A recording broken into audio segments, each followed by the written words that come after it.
It was one of the stated aims of the war to end the torture chambers. But the secret files reveal a very different story.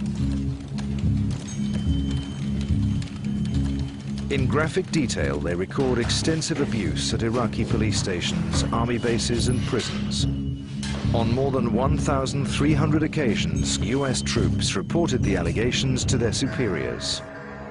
The detainee was blindfolded, beaten about the feet and legs with a blunt object, punched in the face and head. Electricity was used on his feet and genitals, and he was sodomized with a water bottle. The alleged torturers claimed the victim had fallen off his motorbike, but the Americans record that this was not consistent with the man's injuries. There are many such reports. This one says that the detainee was jabbed with a screwdriver, struck with cables in the arms, back and legs, electrocuted, and sodomized with a hose.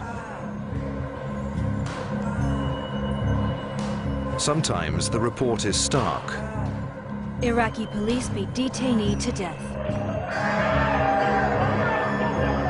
Day after day, US troops report torture allegations and torture scenes, some of which appear to have been posted on the internet. But instead of their superiors trying to stop the torture, something very different happened. Just 2 months after the US's own torture scandal of Abu Ghraib, we've discovered in the secret files a military order. It's called Frago 242. Frago 242, provided the initial report confirms the U.S. forces were not involved in the detainee abuse. No further investigation will be conducted unless directed by higher headquarters. Fragmentary Order, or Frago 242, apparently ruled out any US intervention in Iraqi-on-Iraqi torture. A second order, Frago 039, issued in April 2005, did require US personnel to report Iraqi-on-Iraqi abuse to their superiors, but again, to take no further action unless ordered. Frago 039 now requires reports of Iraqi-on-Iraqi abuse be reported through operational channels.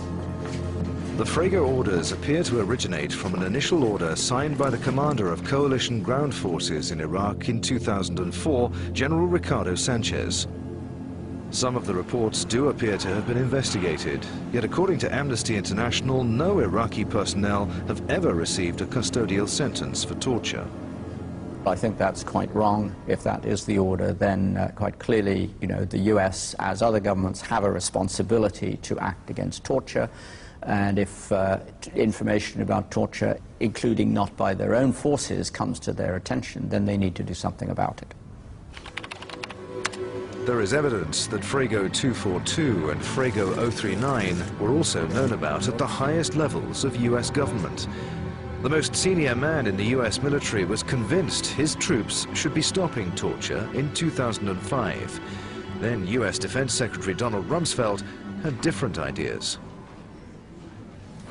It is absolutely the responsibility of every U.S. service member, if they see inhumane treatment being conducted, to intervene, to stop it. I don't think you mean they have an obligation to physically stop it. It's to report it. Rumsfeld's correction is telling. US troops have been informing their superiors of torture carried out by the Iraqi police and army for years, yet were apparently ordered only to report it, not to stop it.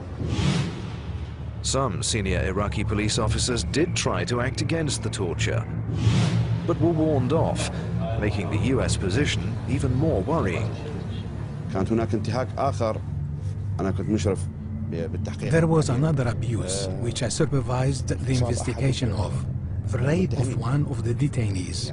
He was 15 years old, and he was raped by a major. Someone came to my house and threatened me.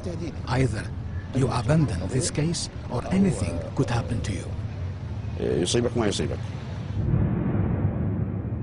The US did claim to investigate torture at Iraq's prisons, Reports show US troops inspected Iraqi detention facilities on 7 occasions between late November 2005 and March 2006, and found nothing, as the coalition spokesman told reporters in Baghdad.